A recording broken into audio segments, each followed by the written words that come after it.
और एक बार फिर से बिहार में राजनीतिक हलचल तेज होती हुई नजर आ रही है। बिहार में सियासी अटकलों के बीच लालू यादव की बेटी रोहिणी आचार्य ने सोशल मीडिया हैंडल एक्स पर एक के बाद एक 3 पोस्ट की हैं। हालांकि उन्होंने अपनी पोस्ट में किसी का नाम नहीं लिया है, लेकिन इसके सियासी मायने अब निकाले जा रहे हैं। यह पोस्ट ऐसे समय में हुआ है जब राज्य में जेडीयू आरजेडी के बीच इन दिनों शीत युद्ध चल रहा है। हालांकि दोनों की दल इस तरह की खबरों से इनकार करते हैं। रोहिणी के इस पोस्ट से जेडीयू और आरजेडी के रिश्तों में खटास आने की संभावना बढ़ गई है। सूत्रों की माने तो नीतीश कुमार ने रोहिणी आचार्य के सोशल मीडिया पोस्ट के बारे में जानकारी मांगी है। तो बड़ी खबर आपको बता रहे हैं, लालू यादव की बेटी रोहिणी आचार्य ने एक के बाद एक 3 पोस्ट की हैं सोशल मीडिया हैंडल एक्स पर। और इस 3 पोस्ट के बाद बिहार में एक बार फिर से सियासी हलचल बढ़ती हुई नजर आ रही है। आपको बता दें कि उन्होंने जो अपने ट्वीट में लिखा है, अगर हम उसका जिक्र करें तो उन्होंने लिखा है कि खींच जताए क्या होगा जब हुआ न कोई अपना योग्य, विधि का विधान कौन टाले जब खुद की नियत में ही हो खोट। आगे वो लिखती हैं, अक्सर कुछ लोग देख नहीं पाते अपनी कमियां, लेकिन किसी दूसरे पर कीचड़ उछालने को करते रहते हैं बदतमीजियां। इसके आगे रोहिणी आचार्य लिखती हैं, समाजवादी पुरोधा होने का करता वही दावा है, हवाओं की तरफ बदलती जिनकी विचारधारा है। तो उनके इस पोस्ट के बाद बिहार में एक बार फिर से कह सकते हैं कि सियासी हलचल बढ़ गई है। और बड़ी बात यह है कि मुख्यमंत्री नीतीश कुमार ने रोहिणी आचार्य के अकाउंट की जानकारी मांगी है। हमारे साथ पटना से अभिषेक जुड़े हुए हैं। ये जो अटकलें अब लगाई जा रही हैं इस पोस्ट के बाद, जिस तरीके का सियासी माहौल बनता हुआ नजर आ रहा है, उसको हम और अधिक जानने की कोशिश करेंगे। अभिषेक, एक के बाद एक 3 पोस्ट की जाती है रोहिणी आचार्य की ओर से, और उसके बाद अभी माना जा रहा है कि ये जदयू और राजद के बीच जो खटास की बातें सामने आ रही हैं, इस खबर को और मजबूत कर रहा है ये तीनों पोस्ट। घंटे को देखा जाए तो बहुत महत्वपूर्ण है बिहार के राजनीतिक गलियारे को लेकर के, और खास करके आरजेडी और जदयू के जो रिश्ते में लगातार जो गांठ पड़ता हुआ दिख रहा है, उसको साफ समझा जा सकता है। जिस तरह से केंद्र सरकार ने जब कर्पूरी जयंती के मौके पर भारत रत्न का जैसी घोषणा की, उसके बाद से ही सभी लोग, चाहे वो लालू प्रसाद हो या बीजेपी हो या फिर जदयू के नीतीश कुमार हो, सभी लोग इसका क्रेडिट लेने में होड़ में लग गए। और कल जो 100वीं जयंती मनाई गई राजद के द्वारा और जदयू के द्वारा, सभी लोग अपने अपने हिसाब से चीज़ों को रख रहे थे। और जिस तरह से कल नीतीश कुमार ने जो बातें कही है, उसमें साफ तौर से उन्होंने जिस तरह से परिवार को लेकर के एक बड़ा बयान दिया कि कुछ लोग हैं जो परिवार को बढ़ाने ही में लगे रहते हैं, और हम लोग, या फिर वो कर्पूरी जी का नाम लेकर कहा कि कभी इन्होंने परिवार को नहीं बढ़ाया, हम अपने समाज, अपने देश, अपने राज्य को ही परिवार मानते हैं। यानी कि सीधा हमला लालू परिवार के ऊपर था। उसके अलावा जो लालू प्रसाद ने कल जो अपने भाषण में कहा था एसकेएम में कि अब लड़ाई और कड़ी होने वाली है और हमें तैयारी करनी है, उस तरह से तेजस्वी यादव ने फिर हुंकार भरी है कल एसकेएम में। और उसने यह कहा था कि जो लोग हम लोगों के साथ जुड़े हुए हैं या हमारी पार्टी के साथ जुड़े हुए हैं, वो आगे भी जुड़े रहें, हम इसी मजबूती के साथ लड़ते रहेंगे। यानी कि अब जो चीज़ें हैं वो सामने आने लगी है। और जिस तरह से रोहिणी आचार्य का आज ट्वीट आया है, उसमें साफ तौर से जो बिना नाम लिए वो हमला सीधा तौर पर अपने जो सहयोगी पार्टी है उसके ऊपर करता हुआ दिख रहा है, जो कि उन्होंने साफ तौर से कहा है कुछ लोग हैं कि दूसरे पर सिर्फ कीचड़ उछालते रहते हैं और अपने ऊपर नहीं देखते। यानी कि यह जो जिस तरह से नीतीश कुमार का जो बड़ा बयान कल आया कि परिवार को लेकर के, वो बयान अभी तक आगे बढ़ता जा रहा है। और इसको लेकर के रोहिणी आचार्य का जो ट्वीट है वो काफ़ी इंपॉर्टेंट है। वहीं अगर आज बात कैबिनेट की करें तो कैबिनेट भी करीब 15 मिनट ही चला और 3 एजेंडे पर मुहर लगाई गई। हालांकि एजेंडा मामूली था और वो एजेंडा तमाम जो थे वो विधानसभा के पटल पर रखने वाले वित्त विभाग से जुड़े एजेंडे थे, बजट से जुड़े एजेंडे थे, इसलिए उसका प्रेस ब्रीफिंग नहीं हुआ। लेकिन मात्र 15 मिनट का ये जो कैबिनेट की बैठक थी वो भी काफ़ी गंभीर रहा। और जो अंदर का जो माहौल, जो सूत्र बता रहे हैं, जो जानकारी मिल रही है, जो अंदर का माहौल है वो काफ़ी सौहार्दपूर्ण नहीं था, बिल्कुल तनावपूर्ण था। और या 15 मिनट भी मंत्रियों के लिए काटना बहुत मुश्किल दिख रहा था। यानी कुल मिलाकर के जो बिहार की राजनीतिक जो गहमा गहमी है वो और बढ़ती जा रही है और आगे आने वाले कुछ दिनों में इसकी गर्माहट और देखने को मिलेगी। जी नवीन। हाँ बिल्कुल अभिषेक, आपने कल के बयान का जिक्र किया जब कर्पूरी ठाकुर के जन्म शताब्दी के मौके पर जो कार्यक्रम का आयोजन किया गया था, वहां नीतीश कुमार ने यह कहा था कि कुछ लोग परिवार को ही आगे बढ़ाते रहते हैं। और ये जो बयान था उनका अभिषेक, ये पूरे देश में चर्चा का केंद्र बना रहा। हर व्यक्ति इस पर चर्चा कर रहा था कि जिस कार्यक्रम में नीतीश कुमार ऐसा बोलते हैं, अपने सहयोगी सीधा हमला कह सकते हैं कि राजद पर उनकी ओर से किया गया था। अभिषेक, हम ये समझना चाहेंगे कि अब ये जो पोस्ट आया है रोहिणी आचार्य की ओर से, ये निश्चित रूप से जो सियासी अटकलों का जो बाजार गर्म है, जो सियासी अटकलें पिछले कई दिनों से लगाई जा रही हैं, ऐसा माना जा रहा था कि खरमास के बाद ही बिहार में कुछ राजनीतिक उलट पुलट की संभावना बन सकती है, तो क्या इस पोस्ट के बाद अब वो संभावना बनती हुई दिखाई दे रही है अभिषेक?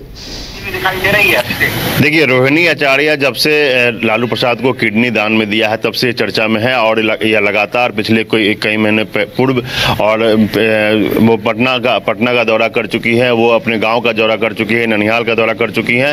तो एक तरीके से अंदाजा लगाया जा रहा है जो सियासी गलियारे में जो हलचल है कि इस बार शायद लोकसभा चुनाव में या राजद की तरफ से कैंडिडेट भी हो सकती हैं और पार्टी इनको टिकट भी दे सकती है। तो एक तरीके से लगातार रोहिणी आचार्य समय समय पर ट्वीट करके अपने विरोधियों को या अपने को जवाब देती रही हैं। जिस तरह से उन्होंने ट्वीट किया है, ट्वीट में साफ तौर से यह दिख रहा है कि जो उनका कहना है कि जो होड़ लगा हुआ है, लोग क्रेडिट लेने में लगे हुए हैं कि कर्पूरी जी को जो भारत रत्न का जो सम्मान दिया गया है वह जदयू या बीजेपी के तरफ से नहीं, या लालू प्रसाद या उनकी माँ राबड़ी देवी के जमाने से ही इसको लेकर के मांग किया जाता रहा है। और उसी का यह प्रतिफल है कि यह भारत रत्न का सम्मान बिहार के जो गुदरी के लाल कहे जाते हैं कर्पूरी ठाकुर, उनको दिया गया है।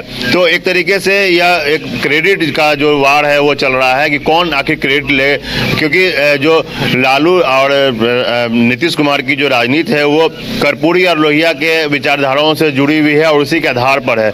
और दोनों चाहते हैं कि ये इसकी जो पूरा जो श्रेय है वो हमें मिले। तो कल नीतीश कुमार भी बोल रहे हैं, लालू प्रसाद भी बोल रहे हैं, आज रोहिणी आचार्य ने फिर से एंट्री करके और फिर गर्मी बढ़ा दी है। लेकिन कल जिस तरह से ध्यान देने वाली बात है नवीन, कि जब तेजस्वी यादव का भाषण अगर आप सुनते हैं तो तेजस्वी यादव भाषण में नए नौकरियों का जिक्र करते हैं, जाति आधारित गणना का जिक्र करते हैं, लेकिन कहीं भी वह नीतीश कुमार का नाम नहीं ले रहे हैं। नीतीश कुमार का नाम वो कहीं नहीं ले रहे हैं। वो सीधा बोल रहे हैं कि सरकार काम कर रही है, महागठबंधन की सरकार जब से आई है तब से ये काम हो रहा है, नौकरी दिया जा रहा है, वर्ल्ड रिकॉर्ड कायम किया गया है। तो यानी कि अब तेजस्वी यादव फिर से अलग तरीके से बातों को रख रहे हैं और जो भी पिछले 15 महीनों में बिहार में हुआ है, या वो जाति आधारित गणना हो या फिर सरकारी नौकरियों को देने के लिए जो नियुक्ति पत्र बांटे गए हों, तो इसका क्रेडिट अब तेजस्वी यादव खुद को देना चाहते हैं। और इसके लिए वो कल